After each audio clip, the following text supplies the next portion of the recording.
Kemarin ada reshuffle kabinet. Orang-orang nanyain, ini ngapain pemerintahan yang umurnya tinggal 2 bulan lagi ngerombak-rombak kabinet? Bagaimana mungkin seorang menteri baru di posisi baru mau kerja kalau usia jabatannya tinggal 3 bulan atau 2 bulan lagi? Kalau kita lihat ya, yang di reshuffle itu ada Menhumkam, Yasona Lawli, kader PDIP. Dia digantikan oleh Supratman Andi Adgas. Supratman ini adalah senior di Partai Gerindra. Yang kedua, posisi yang digantikan adalah Menteri ISDM, Menteri Energi dan Sumber Daya Mineral. Ini nyangkut soal tambang nih, nyangkut soal duit banyak. Posisinya Arifin Tasrif diganti, dicopot. Penggantinya adalah Bahlil. Bahlil tadinya duduk di Menteri Investasi. Dan kursi Menteri Investasi digantikan oleh Rosan Roslani. Dia dulu adalah ketua Kadin, lalu dia menjadi ketua tim pemenangan Prabowo Gibran.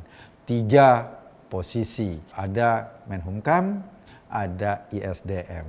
Tapi karena Menteri ISDM-nya diambil dari Menteri Investasi, akhirnya ini juga kosong dong. Gue melihat 2 ini nih. Kenapa sih tujuannya kalau cuma tinggal 2 bulan lagi apa targetnya?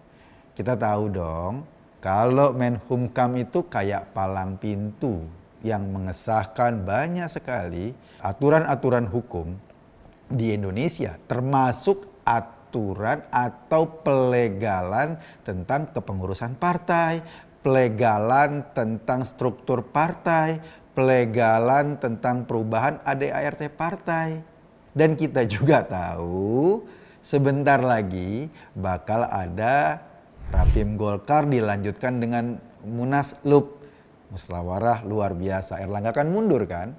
Dan isu yang santer beredar, Bahlil ini mau jadi ketua. Kalau posisinya cuma sekedar Menteri Investasi, kan nggak terlalu menjanjikan. Tapi lo bayangin kalau posisinya adalah Menteri ISDM, yang di tangannya ada ratusan izin tambang, yang di tangannya ada konsesi sumber-sumber kekayaan Indonesia.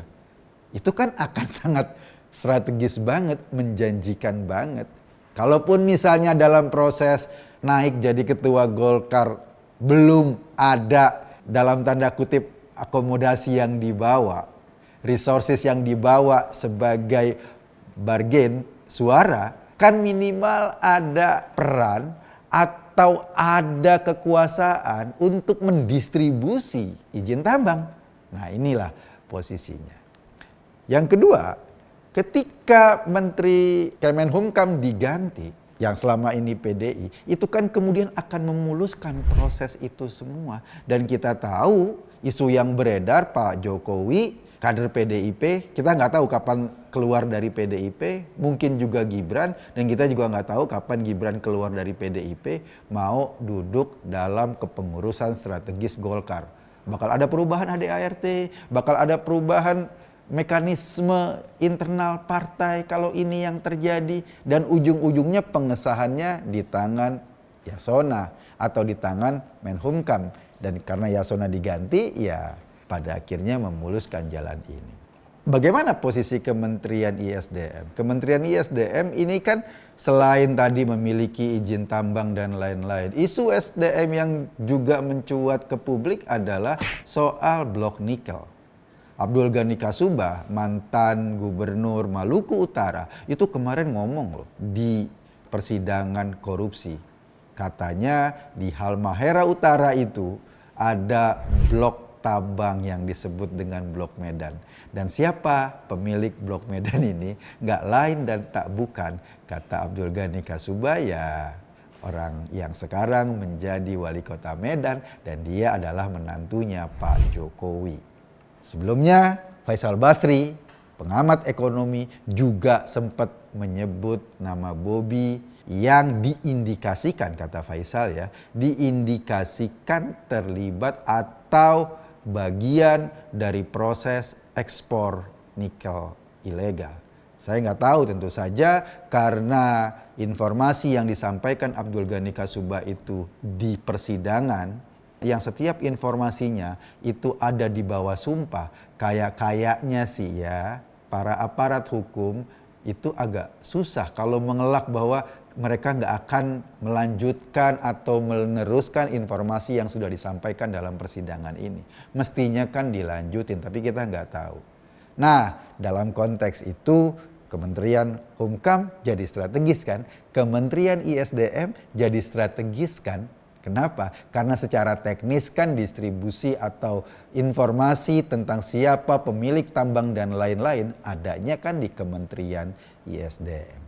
Dengan proses pergantian seperti ini, apalagi dengan target-target jangka pendek seperti ini, pasti akan menimbulkan pertanyaan publik, menimbulkan diskusi publik, menimbulkan protes atau katakanlah hal-hal yang menjadi ramai di publik.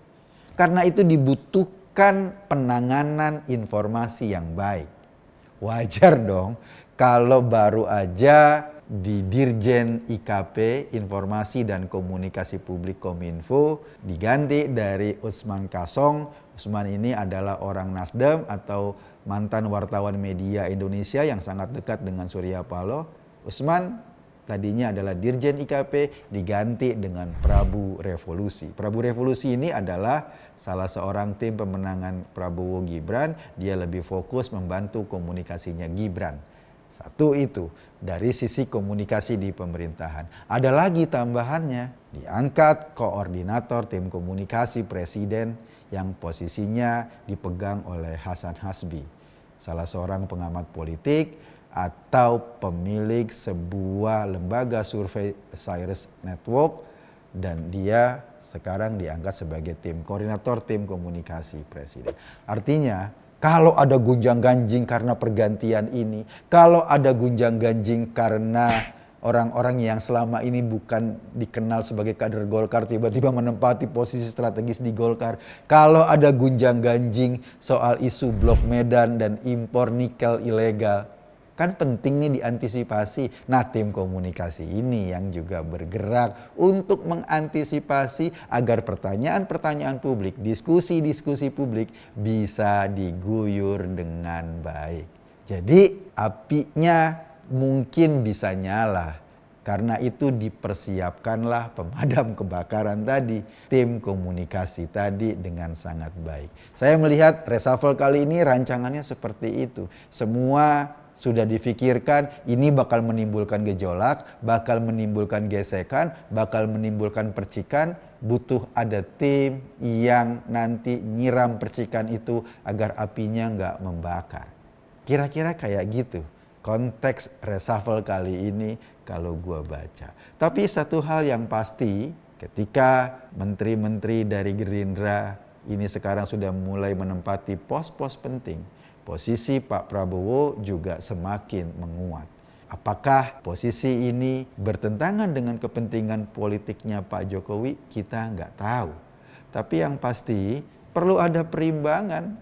Perimbangan ini mungkin saja targetnya Golkar jadi partai perimbangan. Karena itu wajar kalau ada isu Pak Jokowi ingin ditempatkan seperti Soeharto baru, Ketua Dewan Pembina Golkar. Kan dulu Soeharto kan Ketua Dewan Pembina Golkar. Ya, Pak Jokowi mungkin kayak gitu.